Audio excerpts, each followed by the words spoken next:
Voici, ils seront confondus, ils seront couverts de honte, tous ceux qui sont irrités contre toi.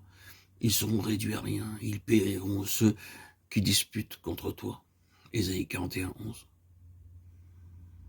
En tant qu'être humain, nous sommes craintifs et nous avons à affronter beaucoup d'obstacles difficiles dans notre vie chrétienne. Chaque crainte et chaque difficulté revêtent l'aspect d'une montagne, que ce soit une tentation, une épreuve ou la souffrance. La promesse du verset 16 demeure. Tu les vanneras et le vent les emportera. Tout obstacle, si difficile soit-il, peut être surmonté par la foi dans le Seigneur Jésus-Christ. Des croyants faibles deviennent puissants et en proclamant les promesses de Dieu, ils continuent à vaincre tout obstacle dans leur vie. Les disciples étaient menacés par le souverain sacrificateur et les autorités. Mais alors qu'ils prièrent, le lieu fut ébranlé. Actes 4, 31, 33. Ils étaient peu nombreux, mais parce qu'ils dépendaient de Dieu pour recevoir de l'aide, cette prière ébranla le monde entier. Toute la beauté et la gloire de Jésus peuvent être vues dans un croyant prêt à être possédé par Dieu. Je ferai marcher les aveugles sur un chemin qu'ils ne connaissent pas. Je les conduirai par des sentiers qu'ils ignorent. Je changerai devant eux les ténèbres en lumière et les endroits tortueux en plaine. Voilà ce que je ferai. Et je ne les abandonnerai point. Ésaïe 42, 16.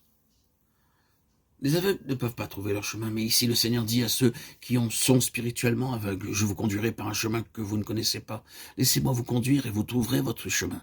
C'est une expérience merveilleuse que de tenir la main de Dieu et de marcher partout en sûreté.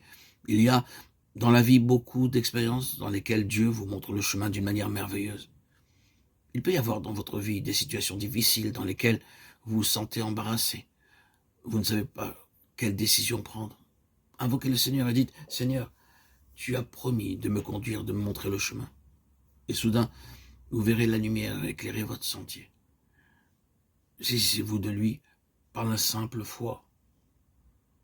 Ainsi parle maintenant l'Éternel qui t'a créé, ô Jacob, celui qui t'a formé, ô Israël. Ne crains rien, car je te rachète. Je t'appelle par ton nom, tu es à moi. Ésaïe 43, 1. Lorsque nous acceptons le Seigneur Jésus-Christ comme notre Sauveur, il a un double droit sur nous. Tout d'abord, le Seigneur est notre Créateur, et deuxièmement, il est notre Sauveur. Il s'engage à nous protéger de tout mal et de tout danger, bien que nous soyons obligés de passer par bien des épreuves et des souffrances, car tous, sans exception, nous passons par là. Lorsqu'Israël sortit d'Égypte, ils durent passer par la mer Rouge, Exode 14, 6 à 29, nous rapporte comment le Seigneur leur fit traverser cette mer en toute sécurité.